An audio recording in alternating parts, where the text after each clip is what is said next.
92वां सर्ग। वायु की धारणा से वायु भाव प्राप्त हो जाने पर वायु के कार्यों का विस्तार तथा आकाश के साथ सर्वात्म भाव में स्थित ये वर्णन।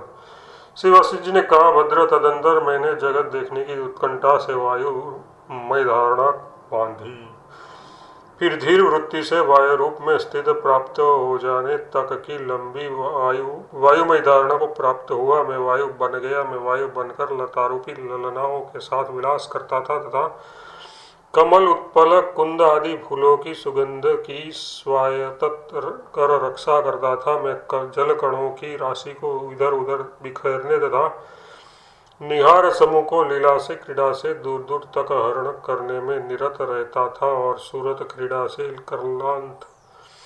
कलांत युगलों के समस्त अंगों में आह्लाद पहुँचाने में रात दिन सतृण रहता था। तृण गुल्म लतावल्ली तथा पत्तों को तांडव नृत्य सिखाने में महापंडित भी मैं बन गया एवं लता और औषधि के फलों के उल्लासों तथा कुसुमों की सुगंधों आमोद से विभूषित हो गया। मंगल के अवसरों में भावी कल्याण को सूचित करने के लिए मैंने मृदु यानी मंद सुगंध एवं शीतल होकर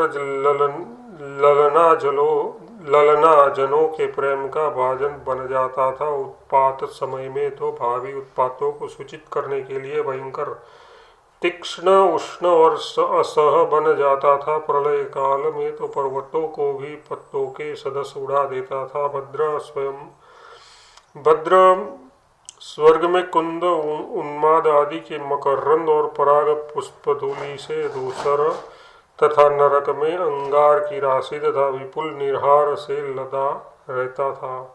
जब मैं समुद्र में रहता था तब मेरी गति सरल तरंगों की रेखाओं से अनुमित होती थी और जब मैं आकाश में रहता था तब मैं कभी चंद्रमा रूपी दर्पण को मेघरूप मल हटाकर स्वच्छ बना देता था और कभी मेघरूप मलिनता लाकर मलिन बना देता था।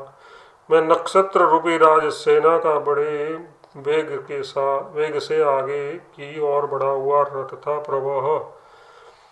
प्रवाह नाम का वायु नक्षत्र चक्र को घुमाता है। वह ज्योतिष शास्त्र का सिद्धांत है। त्रिलोकी में समस्त सिद्धों के संचार एवं देवताओं के विमानों के धारणा में सदा अनुकूल रहता था। मेरी इतनी शीघ्र गति थी कि मैं चित्त का मन का सहोदर भाई सा था।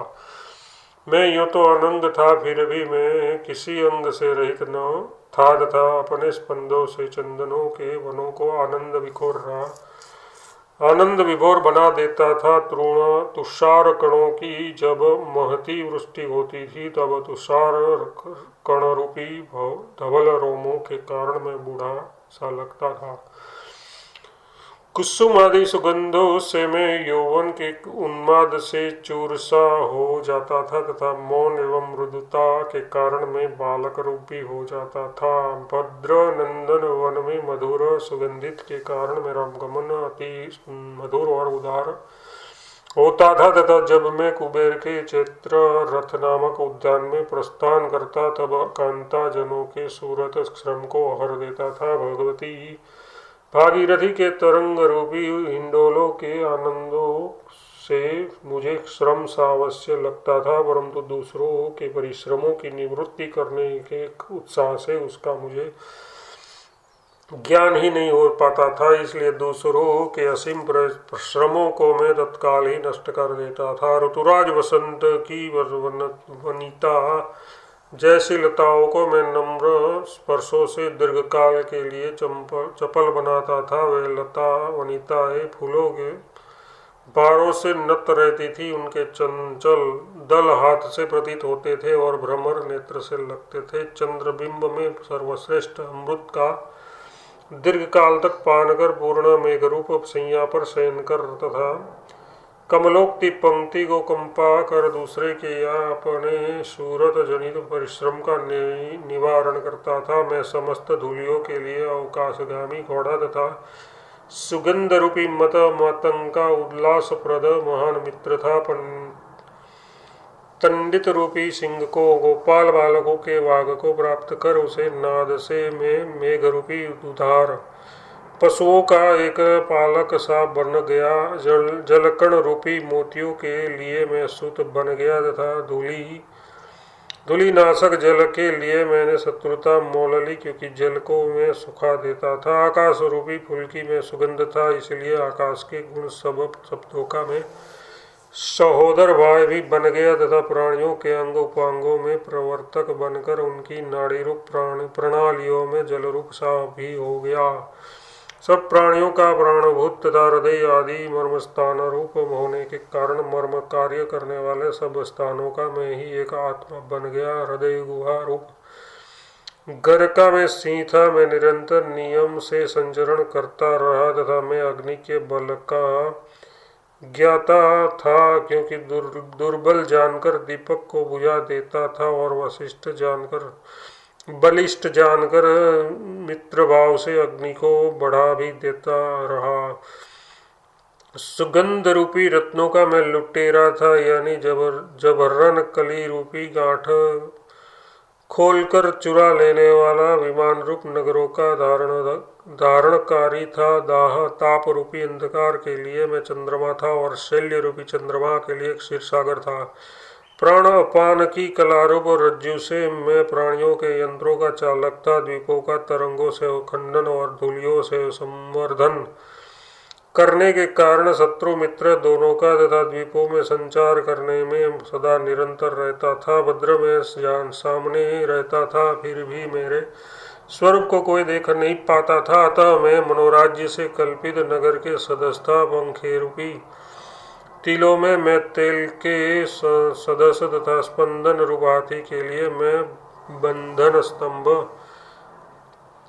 आलान रूप था। प्रलय काल में एक क्षणांग में ही बड़े बड़े पर्वतों को उखाड़कर फेंक देता था। अनेक वर्ण रूप तरंगों को गंगा प्रवाह के सदस्य धूलि के सम्मिश्रण से एक रूप बन गया देता था। मैंने वायु रूप होकर धूम्र मेघ रज और जलों का एक आवर्त सा खड़ा कर दिया था तथा आकाश गंगा के प्रवाह रूप मकरंद के जल समूह से युक्त आकाश रूप नील कमल का मैं भ्रमर था। जंजावात रूप शरीर के वेष्टन से नियुक्त जीर्णशीर्ण तृणों में मैं मंद मंद गति देता था। स्पंद रूप सामान्य क्रिया रूप कमल वन का मैं आदित्य यानी विकास का हेतु था और शब्द रूप वृष्टि के लिए मैं मुख्य मेघ था। व्योम रूपी जंगल का मैं मतवाला हाथी था। शरीर रूपी घर का मैं गरगरट निरंतर शब्द करने वाला एक तरह का यंत्र था। धूलि रूपी रमणी समूह का तथा वनमाला रूप नायिका समूह का आलिंगन करने में मैं नायक था। भद्र वायु रूप बनकर मैंने 6 प्रकार की क्रियाएं करते करते प्रलय पर्यंत कभी भी विश्राम नहीं लिया।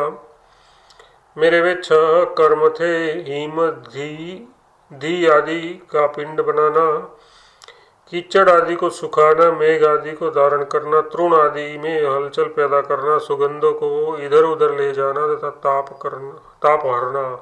श्री राम जी रस के आकर्षण के लिए मैं निरंतर व्यग्र रहता था। इससे तेज का मैं भाई साहब बन गया था और हरण आदान आदि करने वाले हाथी आदि अंगों का मैं चालक था। शरीर रूपी महानगर में नाड़ी के मार्गों से किसी तरह की विघ्न बाधा रोक टोक के बिना अप्रतिहत गमन करता था तथा अनंत रसमयी देह पात्र में प्राणादि के रूपों से आवागमन कर आयु रूपी मणि के रक्षण में मैं महावर्णिक बन गया था। शरीर रूपी नगरों के नाश और निर्माण के में अकेला मैं तत्पर रहता था। अन्न रसों के मल सूक्ष्मतर सारभाग रूप त्वचा आदि 6 अंगों 6 कलाओं एवं वादवित कफ रूप धातुओं के पृथक्करण में मैं महापंडित था। तदनंतर वायुमंडल में मैं भी परमाणु तक के एक एक द्रव्य के अंदर भी मैंने रजत की शिला के सदस्य सुस्थिर अति विशाल जगत देखे। उन जगतों में मैं भी इसी तरह पृथ्वी आदि जगत के रूप में में ही रहा, यद्यपि यहाँ प्रत्येक परमाणु में अनेक सृष्टियाँ बहती हुई सी प्रतीत होती है, तथापि परमार्थ दृष्टि से विचारने पर न तो कुछ है न कोई बहती सी है, क्योंकि शून्याकार ब्रह्म में बहना ही क्या, प्रत्येक परमाणु में किन किन पदार्थों के साथ सृष्टियाँ विद्यमान सी है इसे कहते हैं। उन सृष्टियों में चंद्र, सूर्य, वायु, अग्नि, इंद्र, वरुण, कुबेर एवं महेश्वर, ब्रह्मा, हरि और गंधर्व थे, विद्याधर तथा शेषराज थे, सागर, पर्वत, द्वीप, दिशाएं एवं महान समुद्र थे, अनन्याय लोक, लोकपाल, क्रिया, काल एवं कल्प के क्रम थे, वहाँ स्वर्ग, भूमि, पाताल तक तथा अनन्याय लोकांतर थे, भाव, अभाव, वैधुर्य, जरा, मरण आदि की भ्रांतियां भी वहाँ विद्यमान थी।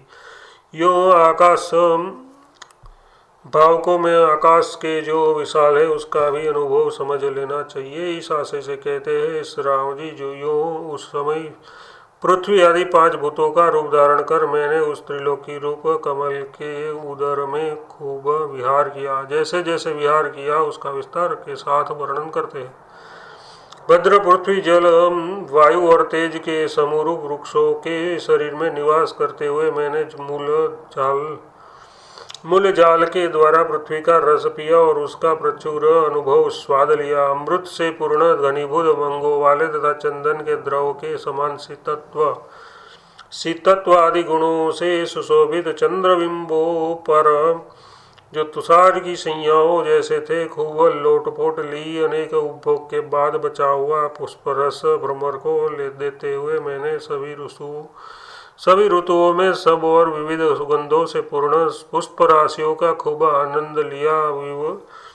विस्तीर्ण उन्नत कोमल तथा आकाश रूपी आंगन में कलापूर्ण रूप और रीति से बिछाई हुई मक्खन की स्थलिया सी धवल अभ्रमाला को में के ऊपर शयन किया। भद्र शिरीष के फूलों से भी अधिक कोमल तथा नील कमल की सी मनोहर क्रांति वाली देवांगनाओं तथा सिद्ध सहचारियों के मध्य में काम की वासना को दूर फेंक कर ही शयन किया। कुमुद, कोहार तथा कमलों से पूर्ण रम्य वनों में तथा कमलनियों के जंगलों में मैंने मधुभाषिणी हंसियों के साथ बड़ा ही सुमधुर लीला कल निषाद किया। राम जी वह बह रही नदी रूप सारवान नाड़ियों के मूलभूत भूमंडलों से युक्त तथा स्फुरणशील व्याघ्रादिभूत गणों से सुशोभित पर्वतों को ब्रह्मांड रूपधारी मैंने अपने अंगों से रोमों की पंक्तियों की तरह धारण किया। जगत में जो गगन पर्वत आदि प्रसिद्ध हैं उन्होंने नदी रूप सूत्र एवं समुद्रों के साथ मेरे अंगों में प्रतिबिंब सहित दर्पणों की नाय विश्राम किया। सिद्ध विद्याधर आदि प्राणियों के समूहों ने ब्रह्मांडभूत मेरे शरीर में विश्राम किया। वे मेरी देह में मक्खी और जूं जैसे प्रतीत होते थे। तब क्या मक्खी, जूं आदि के सदस्य भयभीत एवं प्रतिक्षण हटाए जाने के कारण उद्विग्ध होकर उन्होंने ब्रह्मांडभूत अपनी देह में निवास किया। इस प्रश्न का नकारात्मक उत्तर देते हैं। राघव, मेरी कृपा से प्रसन्न होकर सूर्य आदि देवताओं ने शरीर से कृष्ण, रक्त, श्वेत, अश्वेत, पीत, हरित वर्णों से सिद्ध होकर वृक्षों के सदस्य मेरे शरीर में स्थिति प्राप्त की। भद्र ब्रह्मांड रूप होकर मैंने 7 समुद्रों से विस्तृत तथा 7 द्वीपों के कारण 7 रूप धरने वाली यानी 7 अंगों से युक्त भूमि को अपनी कलाई में कंकण के सदस्य धारण कर लिया था। मैंने विद्याधरों की रमणियों की अंगरूपी यष्टियों की स्पर्श कर उनमें अपने अमंद आनंद से पुलकावलियाँ उत्पन्न कर दी। मैंने यद्यपि उनमें पुलकावलियाँ उत्पन्न कर दी थी तथापि वे मुझको देख नहीं पाती थी। राघव, नदी रूप नाड़ियों से निर्मल शुद्ध भीतर स्थित प्रचुर रस से पूर्ण नाना हृदयों से युक्त पर्वत आदि जगत मेरे शरीर में अस्थि पंजर तथा मांस आदि बन गए थे। मेरे हृदय आकाश में असंख्य ऐरावत हाथी गुलर के अंदर मच्छरों की नाय स्थित थे, जिन पर चंद्र सूर्य रूपी चवर डुल रहे थे। यूं यद्यपि मैं अति विस्तृत ब्रह्मांड रस रूप था, तथापि मैंने परम सूक्ष्म चिन्मात्र स्वभावता का परित्याग नहीं किया। ये कहते हैं इस रामचंद्र जी ब्रह्मांड स्वरूप दशा में यद्यपि समस्त पाताल मेरे चरण बन गए थे, भूतल मेरा उदर बन गया था और आकाश मेरा मस्तक हो गया था, फिर भी मैंने अपनी चित्ती मात्र स्वभाव रूप सूक्ष्मता कभी नहीं छोड़ी। यद्यपि मैं समस्त दिशाओं में, सभी स्थलों में, सभी कालों में सर्वात्मा बनकर सब कुछ व्यवहार उस समय कर रहा था, फिर भी असल में सर्वात्मक एक एवं समस्त द्वैत पदार्थों से शून्य चिन्मात्र स्वरूप से स्थिर था। उस समय मैंने परिच्छिन्नता आदि सब विरुद्ध धर्मों का एक साथ अपनी आत्मा में अनुभव किया। ये कहते हैं उस दशा में किंचिता, अकिंचिता, साकारता, निराकारता, जड़ता, चेतनता आदि समस्त परस्पर अति विरुद्ध धर्मों का मैंने अपनी आत्मा में एक साथ खूब अनुभव किया। जैसे चांदी की शिला के अंदर अनंत जगत विद्यमान है, वैसे ही समुद्र के पेट में जितने सब प्रदेश पड़े हैं उनमें भी अनेक जगत विद्यमान है, उनका भी मैंने अनुभव किया। ये कहते हैं तदनंतर मैनाक पर्वत के सदस्य भीतर छिपी हुई पर्वतशिलाओं से मनोहर तथा असीम विस्तार वाले समुद्र के पेट में स्थित प्रत्येक प्रदेश के अंदर हजारों स्थाणु रूप जो सृष्टियाँ विद्यमान है, उनका भी मैंने अनुभव किया। जैसे दर्पण प्रतिबिंब रूप से अनेक नगरों को धारण करता है, वैसे ही चेतन स्वरूप मैंने अपने अंगों में गुप्त तथा प्रकट अनेक जगत धारण किए। हे राघव, इस प्रकार जल, वायु एवं अग्नि रूपता, भूमि रूपता का अपनी आत्मा से मैंने ऐसे निर्माण किया जैसे स्वप्नों में प्रसिद्ध आत्मचित्ती माया विस्तृत नगर आदि का निर्माण करती है। और उस अवस्था में मैंने आकाश कोश में स्थित प्रत्येक परमाणु के भीतर भी असंख्य जगत देखे। भद्र और भी सुनिए, उस अवस्था में मैं प्रत्येक परमाणु के भीतर असीम आकाश स्थित था और उस आकाश में भी उड़ रहे अनेक परमाणु विद्यमान थे। उस परमाणुओं के भीतर भी मैंने उस तरह के असंख्य संसार देखे जैसे कि स्वप्न के अंदर अन्य स्वप्न के नगर देखते हैं। मैं आध्यासिक आत्मा का ही स्वरूपभूत भूमंडल तथा द्वीप कुंडल रूप बन गया था। यो सर्वात्मक होते हुए भी मैंने परमार्थ रूप से ही किसी का भी स्पर्श नहीं किया था, क्योंकि परमार्थ दशा में मैं असंग अद्वितीय रूप ही हूँ। शरीरधारी जो पुरुष, मनुष्य आदि जीव है, उनके उपकारार्थ ही लता, तृण, अंकुर आदि सबका उत्पादन करते हुए मैंने वर्षा से गिरे जलों को भूतल रूप बनकर सींच लिया। जैसे युद्ध जीव संहार है, वैसे ही बोधकाल अज्ञान संहारक है। उक्त बोध दशा प्राप्त करने पर अति स्वच्छ हुए मुझ में लाखों जगत रह सकते हैं और कोई भी नहीं रह सकता। किस रूप से वे जगत रहते हैं और किस रूप से नहीं रहते, इस प्रश्न का उत्तर यह है कि चित्ती के चमत्कार मात्र रूप से रहते हैं और उसके विपरीत रूप से नहीं रहते। यूँ कहते हैं भद्र चित्ती के भीतर जो उसके अनेक चमत्कार हैं, वे चमत्कार जो सत्ता स्फूर्ति रूप से दूसरा चमत्कार स्वयं रहते हैं, यानी सत्ता स्फुरणों को जगत में आरोपित कर प्रकट करते हैं। यही दूसरे चमत्कार इन सृष्टियों के रूप में, संसार के रूप में प्रतीत होते हैं। मैंने कहीं भी जो कुछ अनुभव किया, जो कुछ बनाया, जो कुछ न कष्ट सहा, वह सब परमार्थ भूत चिदाकाश का चमत्कार ही था, क्योंकि उसके बिना यहाँ कुछ प्राप्त हो ही नहीं सकता। ये श्री रामचंद्र जी इसलिए अध्यारोप दृष्टि से प्रत्येक में अपनी सत्ता का समर्पण करने के कारण मैं विश्वरूपता और सबका करता हूँ, तथा अपवाद दृष्टि से प्रबुद्ध होकर मैं शुद्ध बोध स्वरूप और कर्तृत्वादि विकारों से रहित हूँ, क्योंकि सब कुछ तो ब्रह्मात्मक ही ठहरा। अतः एवं प्रत्येक वस्तु के अंदर स्थित ब्रह्म में समस्त जगत का अध्यास होने के कारण ब्रह्म स्वरूप सबकी आत्मा सर्वगामी और सबका आधारभूत है। ये बात प्रबुद्ध योगियों के लिए है, यानी ज्ञानी महात्माओं की दृष्टि में जगत का स्वरूप ये निकलता है कि अज्ञानी अप्रबुद्धों की कथा तो मैं जानता ही नहीं। अबुद्ध अज्ञानी जगत का जो स्वरूप समझ कर बैठे हैं, उनको ज्ञानी देख ही नहीं सकता। इसलिए